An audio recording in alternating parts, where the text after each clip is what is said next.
Funding for Market Journal is provided by the Nebraska Soybean Board and the Nebraska Corn Board. Growing more with less is the mantra of Nebraska's corn farmers, and they're using incredible technology to do it. Soil moisture monitors let them know when their crop needs water and how much.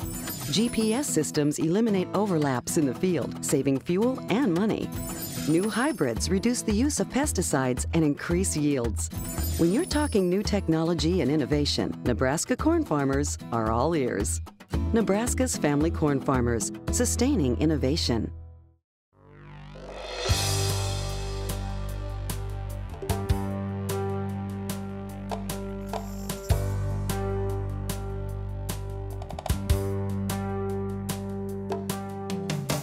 Market Journal, Television for Agricultural Business Decisions, is a presentation of the University of Nebraska-Lincoln's Institute of Agriculture and Natural Resources. Promotional support is provided by the Nebraska Farmer Magazine.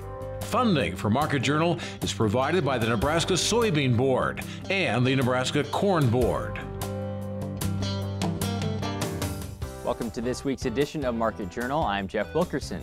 On this episode, Jeff Peterson analyzes corn and soybean markets. Scott Irwin examines the current environments for ethanol and biodiesel. Jerry Volseky describes how farmers and ranchers can get ready for the grazing season. And Jim Jansen explains the decrease in overall value of Nebraska farmland. Jeff Peterson from Heartland Farm Partners is our grain market analyst this week.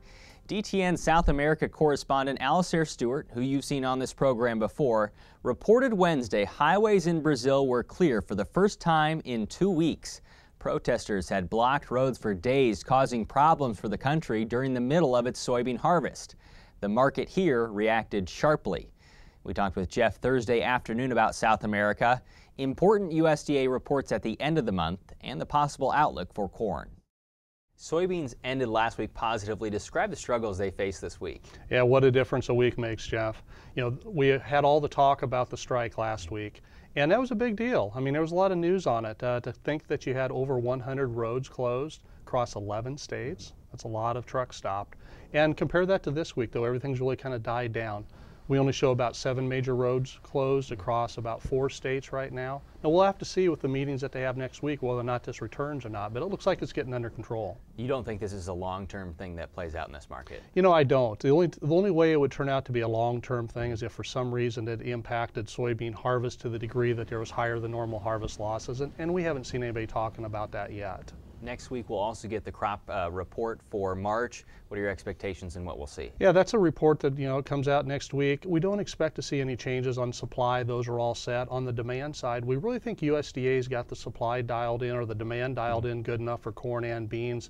We don't really expect to see any major changes. So we don't think that'll be anything that'll come out of that has an impact on the markets right now. And no changes in South America? Well, there's a few things going on in South America, but what it kind of seems like is if you run into an analyst who wants to go ahead and lower the yield for Brazil, they immediately go ahead and raise it for Argentina. So, you know, that's where we're seeing.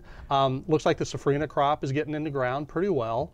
So we'll have to keep a close eye. You know, that corn crop's going to be a big crop again. So we'll have to keep a close eye on that as the summer progresses. At the end of the month, we'll get reports on grain stocks and prospective plantings. Until then, what do you expect soybeans to do? Yeah, I think overall in the soybeans, you know, we've been kind of bearish beans for quite some time here. I think we see a sideways trade in here. There's still some uncertainty of South America yet that keeps a little support, but it's going to be a general drift lower is what we're expecting, you know, over the next couple weeks going in the report at the end of the month. And in corn? Yeah, we'd see a similar action, probably not as much downward drift though, chopping sideways. Now the thing that's unique about corn though, Jeff, is that we've got it coming into a pennant formation, you know, kind of a sideways triangle, and we're getting very, very close to where those lines intersect. And what basically that sets us up for is we've got support really close to us underneath, resistance very close to us on the top side. So if we see a breakout, we might have a little bit more move in the direction of the breakout.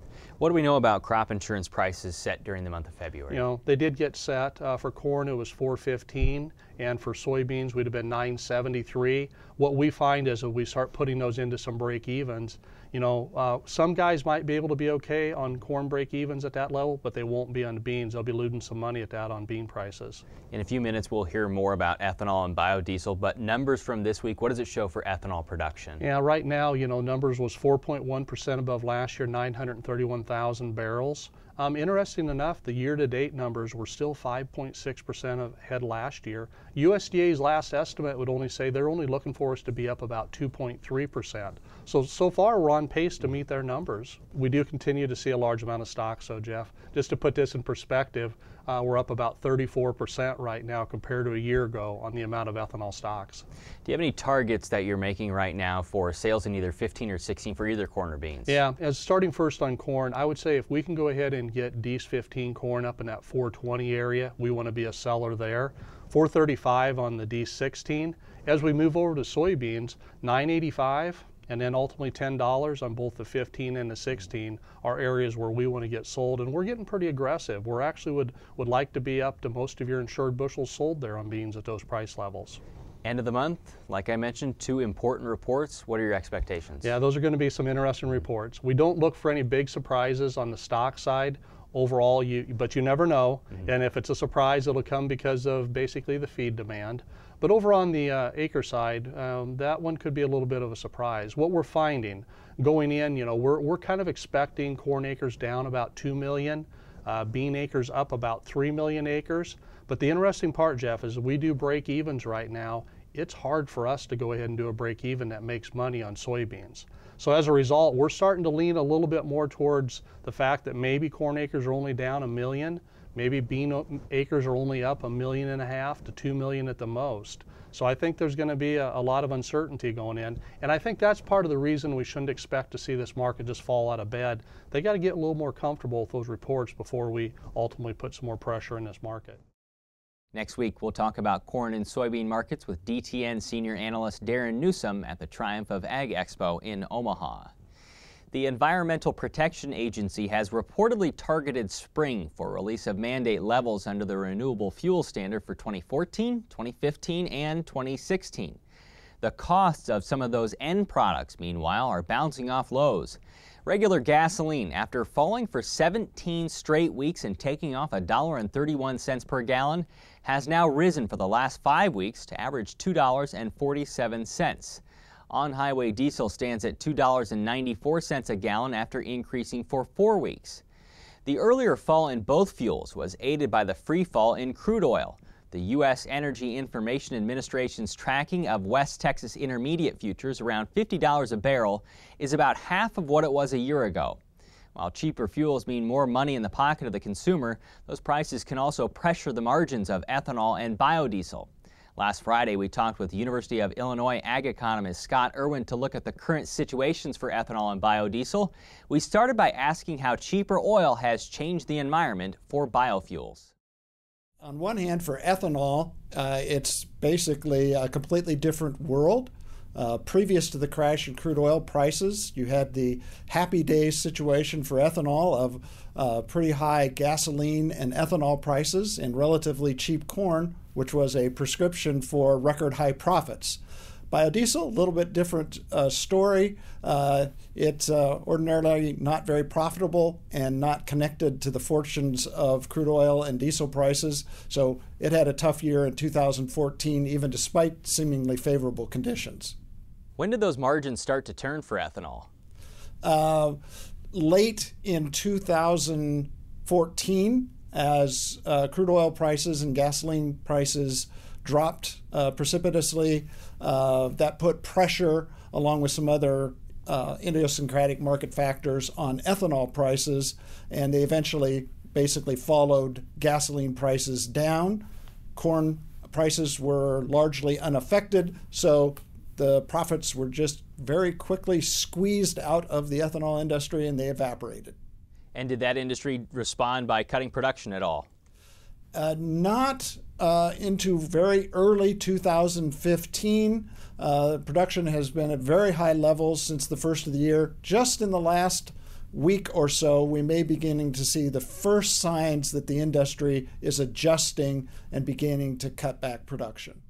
At what point would cheaper oil and the lack of profitability in ethanol be a threat to corn prices? Interestingly enough, at the present time, it doesn't look like this situation will have much impact on the price of corn.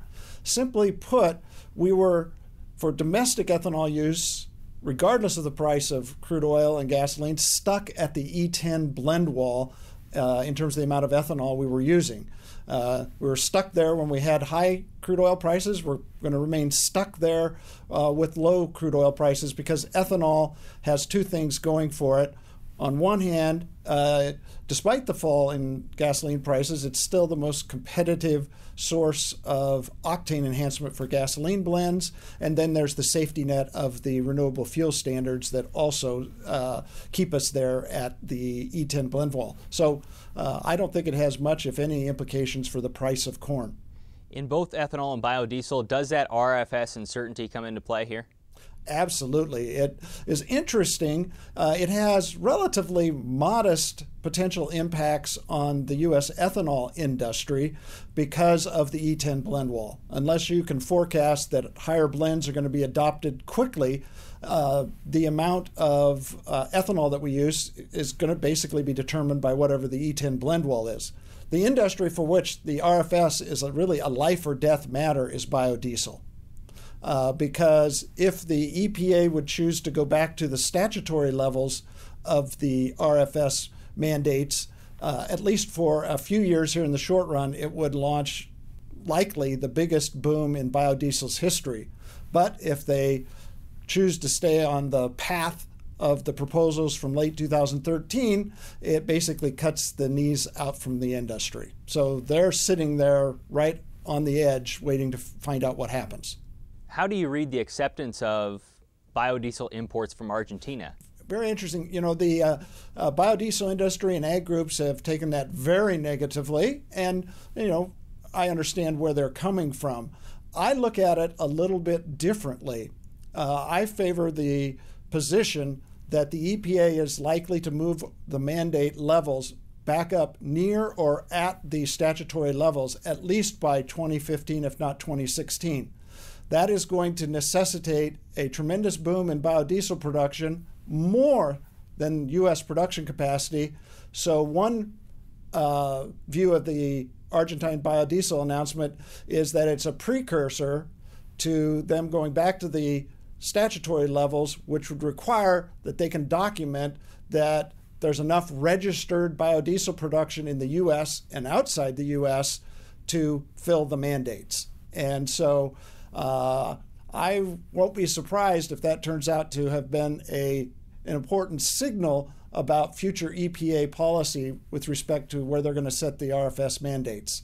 In other words, they knew they would need to register more biodiesel production to eventually fill these higher mandates, and this is how they did it. We'll have to wait and see if I'm right or not. All right, final question. How much longer does crude oil stay at cheap prices, and what's the effect on ethanol and biodiesel?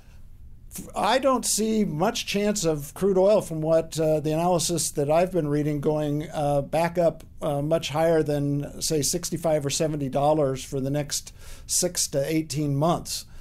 So I think that it means that you're looking at biodiesel being even more expensive than it usually is relative to diesel, and that will continue to put downward pressure on ethanol prices and ethanol production profits.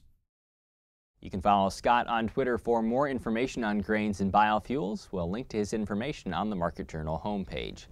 The combination of grass-fed beef and organic crops works well for Jerry and Cindy Glazer of Spalding. Their production practices and farming philosophy are explained in the cover story in March's Nebraska Farmer. Their cropland is 100% certified organic, and the Glazers say the cattle complement the crops by providing manure to feed soil microbes. They market their beef through retailers across the country. Most of their processors for grass-fed beef are smaller, but they also supply some major processors that provide product to national retailers. You can read more about the operation in the March Nebraska Farmer. This week's report from Nebraska's National Agricultural Statistics Service shows the state's cattle and calves should enter spring in favorable shape. The agency rated 86% in good to excellent condition, with 0% classified as very poor and only 1% listed poor. With grazing season approaching, Nebraska Extension Range and Forage Specialist Jerry Volseky says farmers and ranchers can begin getting ready for the grazing season. We talked with Jerry recently in North Platte and began by asking how that area of the state had weathered winter so far. Here in western and central Nebraska, it's been a pretty average winter. We've had periods of warm and cold and periods of snow, and I think so moisture-wise at this time of the year, we're pretty much average. Give me an update on, or tell me why it's important to have a grazing plan. Well, as we're getting a couple of months away yet, or a little bit less from the start of the growing season, having a plan in place is just very important in terms of outlining how you're going to conduct your grazing program for the coming season, having things like identifying which stocking rates you'll use in your different pastures, what your turnout date might be.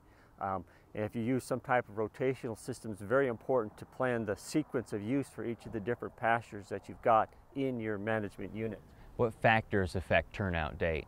Well, of course, the spring precipitation plus temperature is very important. We've seen in the past few years some very different spring conditions where it would one year be very warm, very early, and then another year quite cold well into May. And that's probably the main thing in terms of getting those grasses started and affecting what the turnout date will be. Do you like producers to have a contingency plan or a drought plan in case things get nasty? Well, absolutely, and especially as we get into the month of April and certainly through May, of course, those are probably a couple of the most important months in terms of precipitation and its relationship with our grass and pasture production.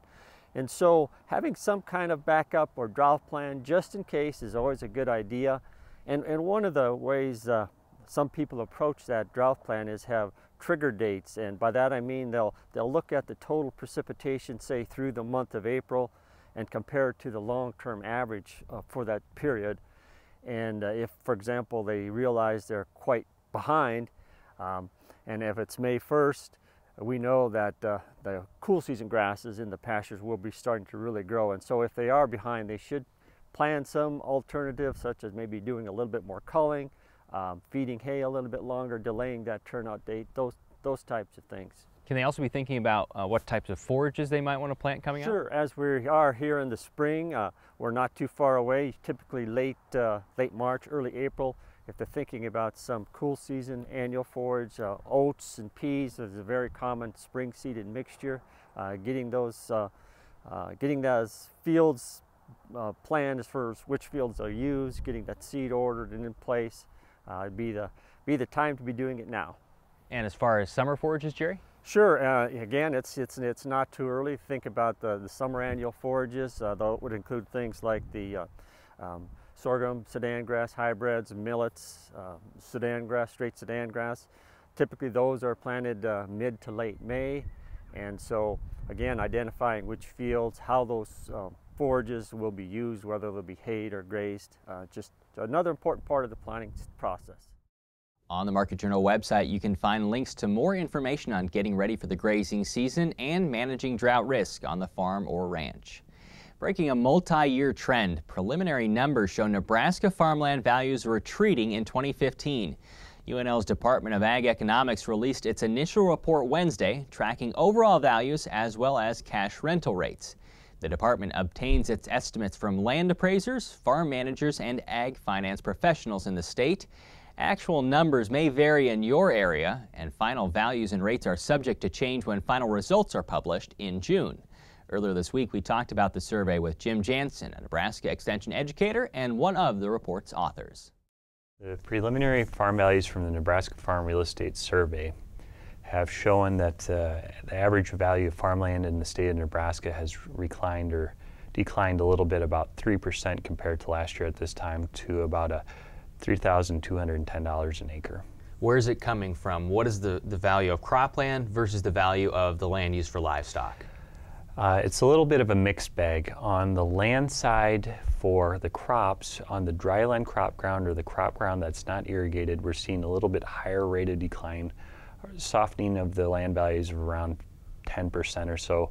On the irrigated crop side, it's not declining quite as much, and it's more around a 5% decline on average across the state. For the land classes that the cow-calf industry utilizes, such as hayland or the grazing land, those land classes have seen a pretty robust increase over last year, around that 10 to 15% range on average across the state. Sorry, would that show then that the market is somewhat responsive to the commodity price cycle that we're in? Right. The major land values as well as the rental rates are probably showing some of the potential margins associated with those industries of the folks that are operating in them. And I would say the current commodity prices are kind of reflecting some of the major trends that we're seeing in the industry right now. Now, what about in cash rates for cropland? Does that agree with that? The rental rates for crop ground are following some similar trends to the appraised or estimated appraised value. We're seeing some declines in that 10% range for irrigated as well as dryland crop ground. And on the pasture side, we're seeing a little bit different story as we did on the land value side.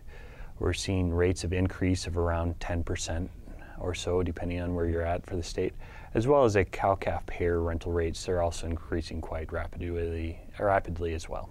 Now, you're in a unique situation here where you're officed in Hartington in the Northeast District, which across all districts in Nebraska, the Northeast is the most expensive or tied for the most expensive in all areas of land. Is that something unique, or is any reason behind that? Sure. The Northeast District, we still have a pretty good presence up there of the cow-calf as well as the feedlot industry. So if you're having positive margins on that side, that might be supporting still some of the cropland or cropland rental rates. As well as we still have pretty available water sources up there, and the ground is pretty productive on average depending on where you're at. When you talk to the people who participate in this study, is there anything that they bring up about the future of these land prices or the conversations that go on between those renting and those with the land? Sure. One point of contention that some of the land managers have voiced to me that some of their clients are dealing with the landlords comes up around the point of property taxes for the landowners, which are continually climbing in this state because of our tax laws. So the landowners are having higher land ownership expenses, but the land tenants, they have historically been paying very high rates, and their margins are getting tightened up this upcoming year, or they're foreseen to be a little bit tighter this upcoming year. And it can create a little contention with some of the negotiations, and that's why it's important to have good communication for both parties involved. As mentioned, the Northeast District led the state in cash rent prices. It was $50 an acre more expensive than the next closest district in dryland crop ground rates, and $70 an acre more expensive in cropland with center pivots. That category, at $375 an acre, featured an average cost of $440 an acre for the top third quality of land. On the CropWatch website, you can read more about this year's preliminary report on Nebraska farmland values with more resources, including a further breakdown of districts and maps for the state. We'll link to that material on the Market Journal homepage. And now, with this week's weather forecast, here's Nebraska Extension State Climatologist Al Dutcher. Well, folks, here again for the weekly forecast. During this past week, the main emphasis was the upper air low that moved out of the southwest in several pieces of energy. The first one came out during the weekend, dropped most of the heavy snowfall across northern Kansas and points to the east, really impacted much of the lower Ohio River Valley in the mid-Atlantic region, and then moved up the coast. And then, of course, the second piece of energy, which is the main brunt of the upper air low, shifted out as we got into the Tuesday time frame. This actually lifted much farther northward than was originally projected by the models last week.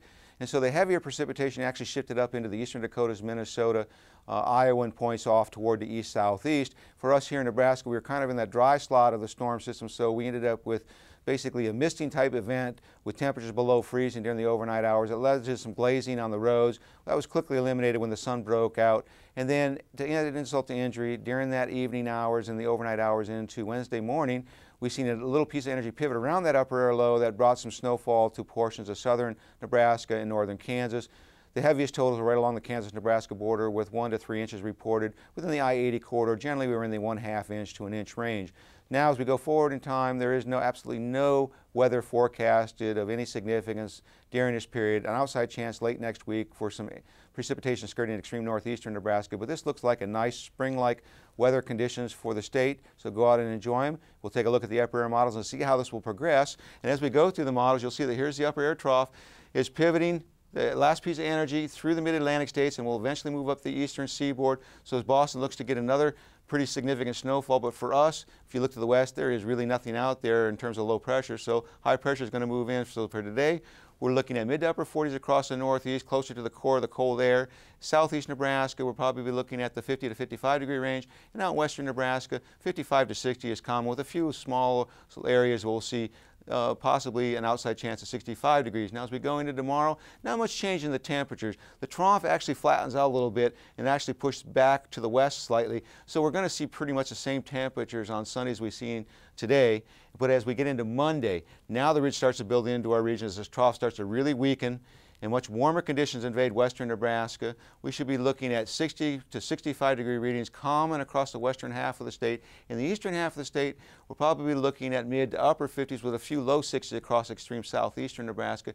As we get into Tuesday, the entire state is in the 60 degree range with probably 70 to 75 degree readings not unspoken in portions of southwest and southwest Nebraska and the southern panhandle. In eastern Nebraska, we're probably going to be sticking right around that 60 to 65 degree range. As we get into Wednesday, we start to see a trough working its way down, so a slight cool down by about 5 degrees. As we get into Thursday, the ridge starts pushing even farther south, and here's that piece of energy that's going to wrap around just skirt northeast Nebraska with a chance for some scattered light precipitation during the overnight hours into Friday morning, but nothing of any significant accumulation. So by the time we get to Friday, we'll see that the trough starting to work in and temperatures will drop another 5 degrees. So if we look at the temperature forecast, the warmest temperatures occur as we get into the midweek period, and then we start to see a slight cool down into the end of next week, but overall very nice conditions. We look at the 8 to 14 day forecast, indicating for next Thursday, the following Tuesday, above normal temperatures. I think this is overdone. I believe we're going to be closer to normal. And in terms of precipitation, it looks like normal to above normal precipitation for the central and southern plains.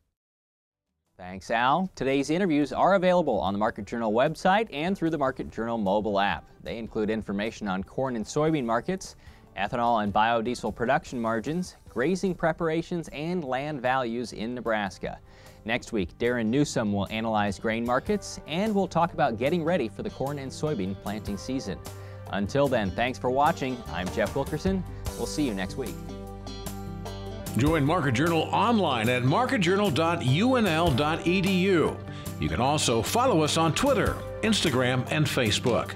Promotional support is provided by the Nebraska Farmer Magazine, and major funding for Market Journal is provided by the Nebraska Corn Board and the Nebraska Soybean Board. Market Journal is produced by the University of Nebraska-Lincoln's Institute of Agriculture and Natural Resources. Funding for Market Journal is provided by the Nebraska Corn Board and the Nebraska Soybean Board. Animal agriculture is vital to Nebraska.